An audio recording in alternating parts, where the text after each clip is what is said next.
ناظرین گرامی السلام علیکم ورحمۃ اللہ وبرکاتہ۔ ہدایت نور یوٹیوب چینل پر آپ سبھی کو خوش آمدید۔ میرے عزیزو، یہ عالم کائنات قدرت خداوندی کا ایک کھلا ہوا صحیفہ ہے۔ اگر تم غور اور فکر کے ساتھ مطالعہ کرو تو اس کا ہر ورق تمہارے لیے عبرتوں اور ہدایتوں کا ایک سبق پیش کرتا ہے۔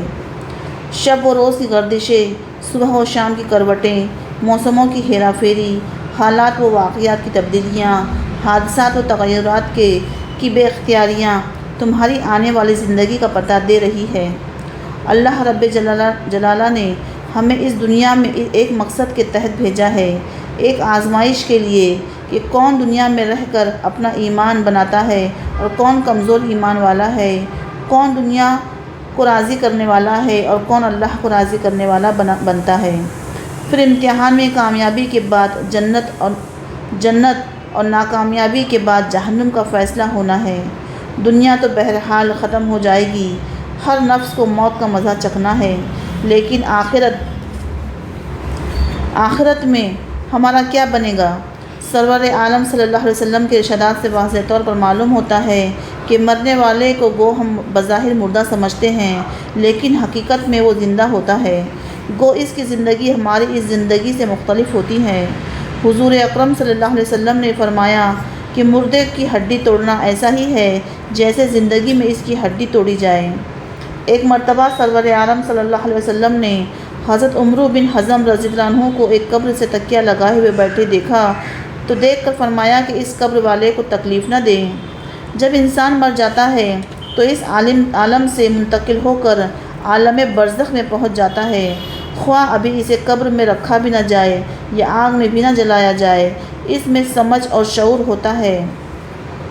رسول اللہ صلی اللہ علیہ وسلم نے فرمایا کہ جب لاش چارپائی وغیرہ پر رکھ دی جاتی ہے اور اس کے بعد قبرستان لے جانے کے لیے لوگ اسے اٹھاتے ہیں تو اگر وہ نیک تھا تو کہتا ہے کہ مجھے جلدی لے چلو، اور اگر وہ نیک نہ تھا تو گھر والوں سے کہتا ہے کہ ہائے میری بربادی، مجھے کہاں لے جاتے ہو؟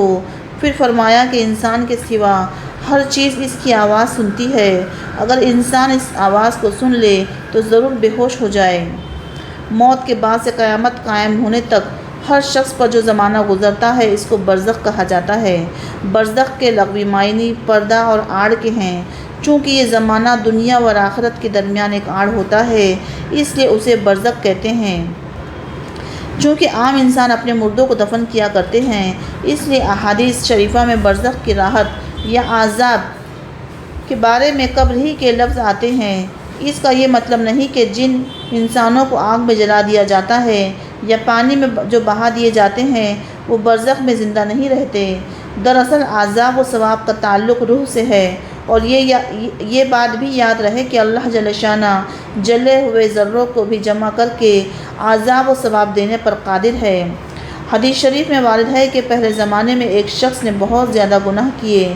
جب وہ مرنے لگا تو اس نے اپنے بیٹوں کو وصیت کی کہ جب میں مر جاؤں گا تو مجھے جلا دینا اور میری راہ کو آدھی خشکی میں اڑا دینا اور آدھی سمندر میں بہا دینا۔ یہ وصیت کر کے اس نے کہا کہ اگر اللہ مجھ پر قادر ہو گیا اور اس نے اس کے باوجود بھی مجھے زندہ کر لیا تو مجھے ضرور بضرور زبردست عذاب دے گا، جو سارے جہانوں میں سے کسی کو نہ دے گا۔ جب وہ مر گیا تو اس کے بیٹوں نے ایسا ہی کیا جیسا کہ اس نے وصیت کی تھی۔ پھر اللہ تعالیٰ نے سمندر کو حکم دیا کہ اس شخص کے جسم کے سارے ذروں کو جمع کر دے۔ سمندر نے اپنے اندر کے سارے ذروں کو جمع کر دیا، اور اسی طرح خشکی کو حکم دیا، اس نے بھی اس شخص کے جسم کے سارے ذروں کو جمع کر دیا۔ سارے ذرے جمع فرما کر اللہ جل شانہ نے اسے زندہ فرما دیا۔ پھر اس سے فرمایا کہ تو نے ایسی وصیت کیوں کی؟ اس نے عرض کیا کہ اے میرے پروردگار، تیرے ڈر سے، تیرے خوف سے میں نے ایسا کیا، اور آپ خوب جانتے ہیں۔ اس پر اللہ تعالیٰ نے اسے بخش دیا۔ حدیث شریف کی روایت سے یہ بھی معلوم ہوتا ہے کہ مومن بندے برزخ میں ایک دوسرے کی زیارت بھی کرتے ہیں اور اس عالم سے جانے والے سے بھی دریافت کرتے ہیں کہ فلاں کا کیا حال ہے اور فلاں کس حالت میں ہے۔ حضرت سعید بن جبیر رحمۃ اللہ علیہ فرماتے ہیں کہ جب مرنے والا مر جاتا ہے تو برزخ میں اس کی اولاد اس کے لیے اس طرح استقبال کرتی ہے جیسے دنیا میں کسی باہر سے آنے والے کا استقبال کیا جاتا ہے۔ اور حضرت ثابت بنانی رحمۃ اللہ فرماتے ہیں کہ جب مرنے والا مر جاتا ہے تو عالم برزخ میں اس کے عزیز و اقارب جو پہلے مر چکے ہیں اسے گھیر لیتے ہیں اور وہ آپس میں مل کر اس خوشی سے بھی زیادہ خوش ہوتے ہیں جو دنیا میں کسی باہر سے آنے والے سے مل کر ہوتی ہے۔ حضرت قیس بن قبیضہ رضی اللہ عنہ فرماتے ہیں کہ رسول اللہ صلی اللہ علیہ وسلم نے فرمایا کہ جو شخص مومن نہیں ہوتا اسے مردوں سے بات چیت کرنے کی اجازت نہیں دی جاتی۔ کسی نے عرض کیا یا رسول اللہ صلی اللہ علیہ وسلم کیا مردے کلام بھی کرتے ہیں؟ ارشاد فرمایا کہ ہاں، اور ایک دوسرے کی زیارت بھی کرتے ہیں۔ حضرت عائشہ رضی اللہ عنہما فرماتی ہیں کہ رسول اللہ صلی اللہ علیہ وسلم نے فرمایا کہ جو شخص اپنے مسلمان بھائی کی قبر کی زیارت کرتا ہے اور اس کے پاس بیٹھتا ہے تو صاحب قبر اس کے سلام کا جواب دیتا ہے اور اس سے مانوس ہوتا ہے یہاں تک کہ زیارت کرنے والا اٹھ کر چلا جاتا ہے۔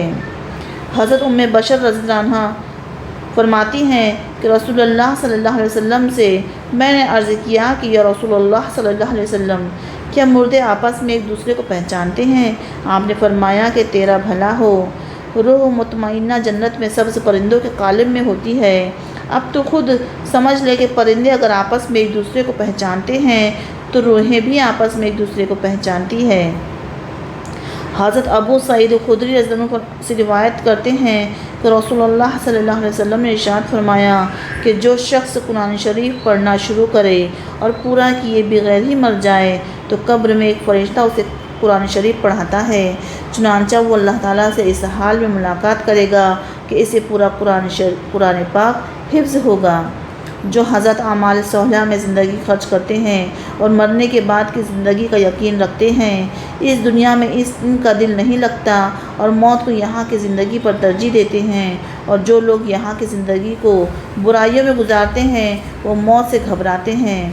سلیمان بن عبد الملک نے ابو الحازم رحمۃ اللہ علیہ سے دریافت کیا کہ یہ بتائیے کہ ہم موت سے کیوں گھبراتے ہیں؟ انہوں نے فرمایا اس لیے گھبراتے ہیں کہ تم نے دنیا کو آباد اور آخرت کو برباد کیا ہے، لہٰذا آبادی سے درینہ میں نہ جانا پسند نہیں کرتے۔ سلیمان نے کہا واقعی آپ سچ فرماتے ہیں۔ جس شخص کو قبر کی زندگی کا یقین ہو اور اپنے اعمال صالحہ کے بدلے میں وہاں اچھے حال میں رہنے کی امید ہو اور یہ سمجھتا ہو کہ اس عالم سے دوست احباب و اقربا کو چھوڑ کر چلا جاؤں گا تو برزخ میں رشتہ دار اور جان پہچان والے مل جائیں گے، تو پھر موت سے کیوں گھبرائے اور اس زندگی کو برزخ کی زندگی پر کیوں ترجیح دیں؟ اگر آپ کو یہ ویڈیو پسند آئی ہو تو اسے لائک، شیئر اور سبسکرائب ضرور کریں۔ السلام علیکم ورحمۃ اللہ وبرکاتہ۔